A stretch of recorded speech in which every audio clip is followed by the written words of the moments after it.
The next is Stu Edwards from Fulton Hogan.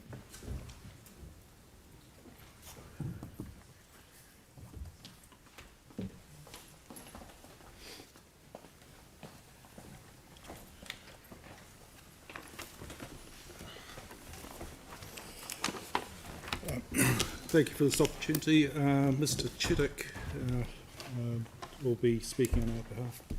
Good morning, good afternoon. Thank you for the opportunity for submission on the Christchurch City Council LTCCP 2021-31. I'll just summarise some of the points of our submission in the interest of time. Basically, our submission relates to the inclusion of provisions within the LTCCP that not only supports funding to be allocated to biodiversity projects to give effect to your biodiversity strategy 2008 to 2035, but also the inclusion and development of new biodiversity sites within the city. So our primary focus is on ensuring sufficient financial resources are allocated and available for not only the maintenance of existing, but also the establishment and extension of new sites within the city. An example and point is Fulton Hogan is a landowner within Christchurch City Council.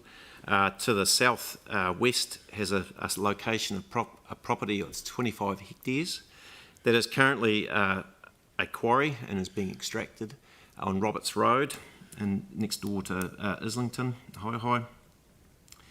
And it is right next door to a residential zone.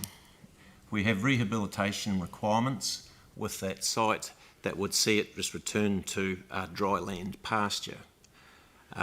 We think there's opportunities in working in partnership and collaboration in the delivery of the Christchurch City Council biodiversity strategy and how that could actually be enhanced further and made as a public asset.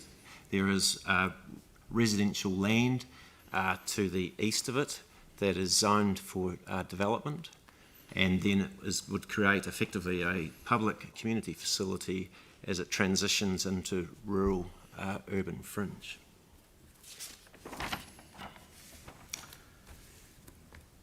Yeah, so I guess the point we want to make is that rather than go back to what is low productivity pasture, we think there's opportunity to work in an example like this, but also elsewhere to go beyond what is minimum standard.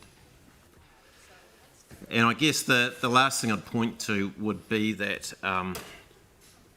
the commentary that's made within the strategy itself refers to a network of open spaces and recreation facilities that provides a diversity in the type and size of open spaces and recreation facilities to meet the current and future recreation, cultural, health and wellbeing needs of the community. Continues to contribute to the earthquake recovery of Christchurch and revitalised communities where people can enjoy a high quality of urban environment and enhanced opportunities for recreation. Most importantly, it is accessible and distributed to meet demands generated by population growth, urban intensification and areas of identified deficiency. And it provides users with a pleasant and safe environment, and it enables temporary and multifunctional uses.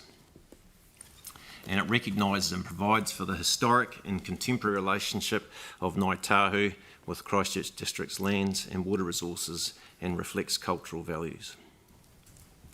So I guess that we can stop there, but I guess that just coming back to the point is we think that provision for the funding and how it is allocated is not just for the maintenance of biodiversity, but also for the enhancement of and creation of new biodiversity and recreational blends for Christchurch residents to enjoy. Have you talked to council staff about this proposal? Yes, we have. We've met with both Christchurch City Council Biodiversity and Recreation team as well as Environment Canterbury's team too, and they have good support for a concept like this.